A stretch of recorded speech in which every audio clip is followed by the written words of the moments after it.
देख सकते हो।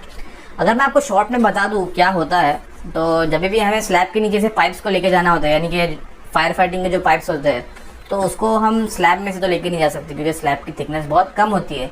तो हम क्या करते हैं, स्लैब के नीचे से लेके जाते हैं। लेकिन जब हमें उस पाइप्स को लेके जाना होता है तो बीच में बीम आती है, तो बीम को हम नहीं तोड़ सकते। तो हम क्या करते हैं, कास्ट करने से पहले वहाँ पे स्लीव छोड़ देते हैं, यानी वो पीवीसी पाइप्स वगैरह होते हैं बीम में रख देते हैं। जब ये वो शटरिंग खुलती है तो वहाँ पे ब्लैंक वॉइड रह जाता है जिसमें से हम पाइप्स को लेकर जाते हैं। तो इसी वीडियो में पूरा मैं आपको बताऊंगा वो स्लीव्स कैसे होते हैं और कैसा हमें रखना होता है, कैसे उस ड्राइंग में उस डिस्टेंस को रीड करना होता है, कितने लेवल पे रखना है स्लीव को, वो इस वीडियो में आपको बताऊंगा मैं। ये पूरा प्लान है मेरे पास, तो वीडियो को अंत तक जरूर देखना।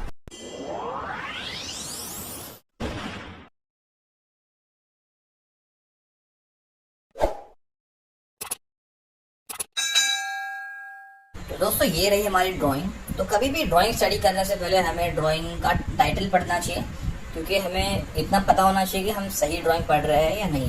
तो मैं आपको ड्राइंग का टाइटल यहाँ पे दिखा देता हूँ। तो टाइटल है 3rd, 4th and 5th cutout, beam dimension and electrical plan. तो इस ड्राइंग के अंदर कटआउट का डिटेल भी दिया है, बीम का डिटेल भी दिया है और इलेक्ट्रिकल प्लान भी है। फिलहाल हम सिर्फ इतना ही देखेंगे कटआउट और स्लीव का डिटेल किस तरह से रीड किया जाता है। तो मैं सबसे पहले आपको वो प्लान दिखा देता हूँ ऊपर से। तो ये रहा वो plan, cutout and sleeve dimension plan. तो इसमें आप देख सकते हो ये छोटे छोटे, आप यहाँ पे देख सकते हो SL3 करके लिखा हुआ है। तो मतलब ये एक स्लीव है और वो बीम के अंदर दिया गया है। जो ऑरेंज डॉटेड लाइन है वो आपकी बीम है।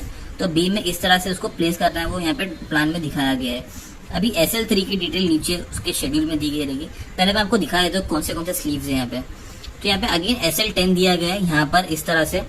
फिर अगेन ये OP1 लिखा है, मतलब वो ओपनिंग है, ठीक है। उसके बाद में SL4 यहाँ पर एक स्लीव आ रहा है, इस तरह से उसको प्लेस करना है वर्टिकली बीम के अंदर। फिर उसके बाद में SL3 आ रहा है, उसको इस तरह से प्लेस करना है बीम के अंदर। फिर उसके बाद में SL4, यहाँ पे 3 स्लीव यहाँ पे लाइन से आप देख सकते हो। SL4 है, SL1 है, SL2 है। उसके बाद में छोटा सा डायमेंशन दिया गया है 150 mm, 550 mm, 950 mm। तो वो डायमेंशन दिया गया है, वो सेंटर है स्लीव का। कहाँ से रेफरेंस दिया गया है उन्होंने कि बीम का जो फेस है, इस साइड वाला फेस, वहां से 150 mm पे सेंटर है SL2 का, और इसी बीम का जो फेस है वहां से 550 mm सेंटर पे है SL1 का स्लीव। और उसी तरह 950 mm जो है वो सेंटर है SL4 स्लीव का। कहाँ से, लेकिन इस बीम के फेस से। तो ये आपको समझ में आ गया रहेगा। इसी तरह से बहुत सारे यहाँ पे स्लीव दिए गए। यहाँ पे SL5 है, SL1 है, SL2 है। फिर अगेन यहाँ पे बहुत सारे स्लीव दिए गए। तो जहाँ पर भी डक्ट वगैरह आता है वहां पर स्लीव बहुत ज्यादा होती है। जैसे कि यहाँ पे एक डक्ट देख सकते हो, यहाँ पे दिया गया है, ओपनिंग है पूरी, ये डक्ट है। वहां पर देखो यहाँ पे SL14 है, फिर SL10 है, SL13 है। तो डक्ट के पास स्लीव ज्यादा इसलिए होते हैं क्योंकि जो भी हमारे पाइप्स वगैरह जो आते हैं बिल्डिंग के, वो डक्ट के नीचे से उतरते हैं, या फिर जो आपके इलेक्ट्रिकल वायर्स होते हैं वो भी डक्ट के थ्रू ही नीचे उतरते हैं। तो उन लोगों को पास करना होगा तो आपको स्लीव्स के थ्रू ही पास करना पड़ेगा। तो यहाँ पर भी आप डक्ट के पास में देख सकते हो SL6 भी ये स्लीव दी गई है यहाँ पे। फिर ये 2 ओपनिंग दी गई है स्लैब के अंदर। तो ओपनिंग जो होगी वो स्लैब के अंदर होगी, स्लीव जो होंगी वो बीम के अंदर होगी, या तो फिर वो होगी वॉल के अंदर। अब मैं आपको शेड्यूल दिखा देता हूँ किस तरह होगा इसका। ओके, सो ये है opening schedule in wall and beam. Actually opening मतलब हम उसको स्लीव भी कंसिडर कर सकते हैं। तो यहाँ पे इस फर्स्ट कॉलम में सीरियल नंबर दिया है स्लीव का, फिर स्लीव नंबर दिया गया, मतलब स्लीव नंबर SL1 जो होगा इस ड्राइंग के अंदर मार्क किया गया है, और उसकी क्वांटिटी है यहाँ पर 5, ठीक है। यानी SL1 की 5 स्लीव है इस प्लान के अंदर, या फिर इस जो भी आपकी बिल्डिंग होगी उसके अंदर, ठीक है। उसके बाद में आप देख सकते हो 50 दिया है और छोटा सा मार्क दिया गया यहाँ पर। तो ये है ओपनिंग की साइज, यानी स्लीव की साइज है। अब वो राउंड किया है, मतलब वो डायामीटर है स्लीव का। मतलब SL1 स्लीव है आपकी, वो है 50 mm डायामीटर की, और उसकी क्वांटिटी है 5। और यहाँ पे उन्होंने पर्पस भी दिया है कि क्यों दी गई है। तो SL1 स्लीव होगी वो इलेक्ट्रिकल वायर के लिए होगी, जो आपके मेन केबल जाएंगे घर के अंदर, उसके लिए जो स्लीव होगी वो इलेक्ट्रिकल स्लीव होगी, ठीक है। अब मैं दिखाया तो SL1 यहाँ पे कहाँ है। तो सबसे पहले SL1 मुझे यहाँ पर दिख रही है, ठीक है। फिर आगे SL1 यहाँ पर दिख रही है। तो आप देख सकते हो ये जो पैसेज है, सबसे पहले मेरा डक्ट जो इलेक्ट्रिकल का डक्ट है वो यहाँ पर है, ठीक है। सॉरी, इलेक्ट्रिकल डक्ट मेरा यहाँ पर है, ठीक है। यहाँ से जो भी वायर निकलेंगी वो यहाँ से होते हुए SL1 स्लीव में जाएगी, फिर SL1 स्लीव में से होते हुए वापस SL1 स्लीव में होते हुए ये इस फ्लैट के अंदर जाएगी, ठीक है। उसी तरह SL1 स्लीव इस साइड पे भी है, तो वो इस फ्लैट के अंदर आ जाएगी। यहाँ से होते हुए SL1 स्लीव में से इस फ्लैट के अंदर केबल्स आ जाएंगे। उसके बाद में SL3, SL4, SL5, SL6 ये सारे फायर फाइटिंग के स्लीव्स है। तो उसके डाया भी वहाँ पे दिया गया है कितना है और कितनी क्वांटिटी है उसकी। ठीक है, अभी आपको स्लीव समझ में आ गया रहेगा, पर्पस क्या है उसका समझ में आ गया रहेगा और क्वांटिटी क्या है वो सारी कुछ यहाँ पर दी गई है। उसके बाद में अभी उसको कहाँ पर रखना है बीम में वो डिपेंड करेगा इसके ऊपर, यानी bottom of opening from the structural slab level. अब ये स्ट्रक्चरल स्लैब लेवल हमेशा जो आप कास्ट करने जा रहे हो उसका लेवल लेंगे हम लोग।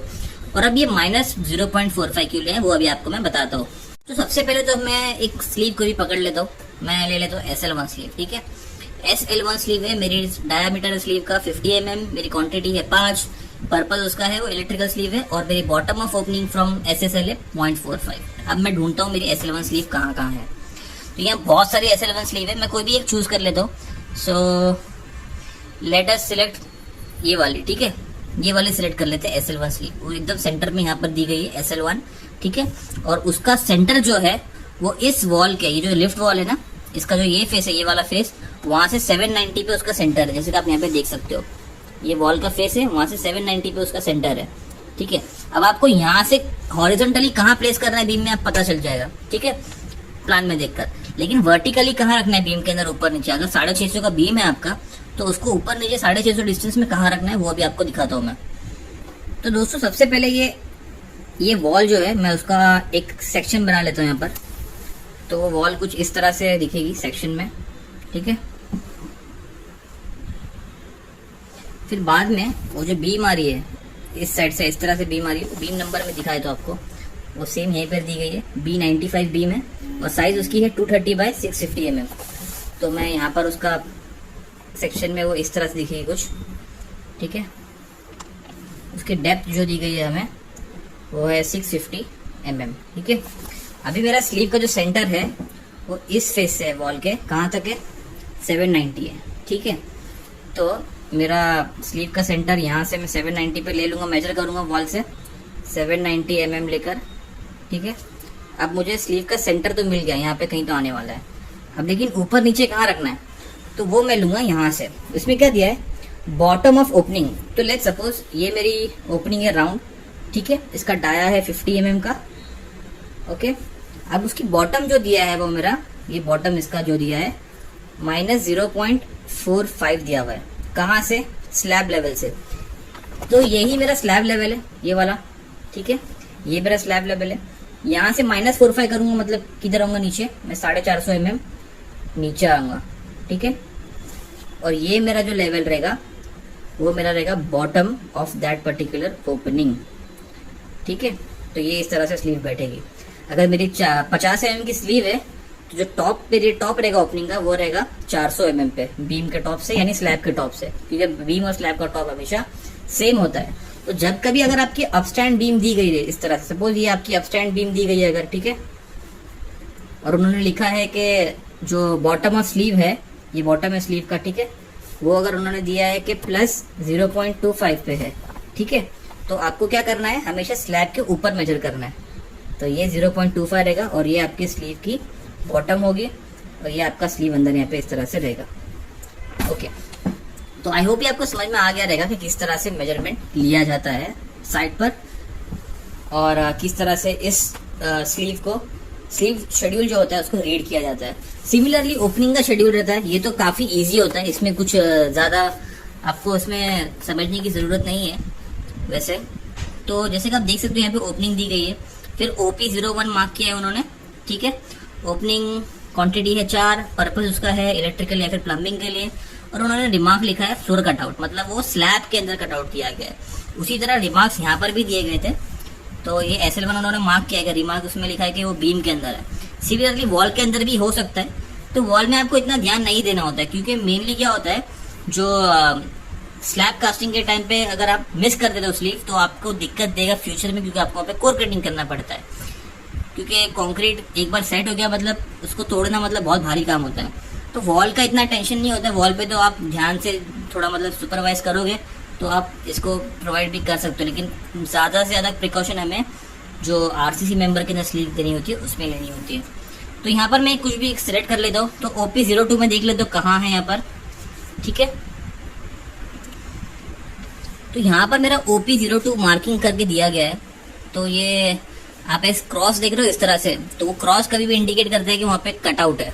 क्रॉस हमेशा इंडिकेट करेगा एक कटआउट, ठीक है। उसकी साइज दी गई है 450 बाय 325, और वो रीजन क्या है, क्यों दिया है, ELV का राइजर है वो, मतलब जो ELV केबल सारे आएंगे वो इस डक्ट में से आएंगे या फिर इस कटआउट के अंदर से आएंगे, ठीक है। और ये एक फ्लोर कटआउट है, मतलब जब भी आपको स्लैब कास्ट करना होगा तो वहां पर आपको एक इस तरह से ओपनिंग छोड़ देना होगा स्लैब के अंदर, ठीक है। तो इसी तरह से बहुत सारे ओपनिंग्स होंगे यहाँ पे, आप देख सकते हो। तो ये ओपनिंग अगेन यहाँ पे दी गई है, तो ये पूरा एक डक्ट है, उसके अंदर इतनी सी ओपनिंग दी गई है, बाकी जगह वो पूरा स्लैब आएगा, ठीक है। आई होप ये आपको समझ में आ गया रहेगा कि मतलब जो स्लीव ड्राइंग होती है वो किस तरह से रीड करना चाहिए। तो एज ए सिविल इंजीनियर आपको ये सब की जानकारी भी होना चाहिए। तो अगले वीडियो में मैं इलेक्ट्रिकल प्लान कैसा रीड करते हैं पूरा बताऊंगा आपको। ये इलेक्ट्रिकल प्लान है, तो इस वीडियो में नहीं बताऊंगा क्योंकि बहुत ही लंबा हो जाएगा। तो नेक्स्ट वीडियो में आपको बताऊंगा कि इलेक्ट्रिकल प्लान कैसे रीड किया जाता है। तो वीडियो अच्छा लगा होता है वीडियो को लाइक कर देना, अपने फ्रेंड्स के साथ शेयर कर देना इस वीडियो को। तो इसी तरह की और वीडियो लाते रहता हूँ मैं मेरे चैनल के ऊपर, तो मेरे चैनल को सब्सक्राइब कर देना। और फिलहाल इस वीडियो के लिए इतना ही दोस्तों, फिर से मुलाकात होगी अगले वीडियो में।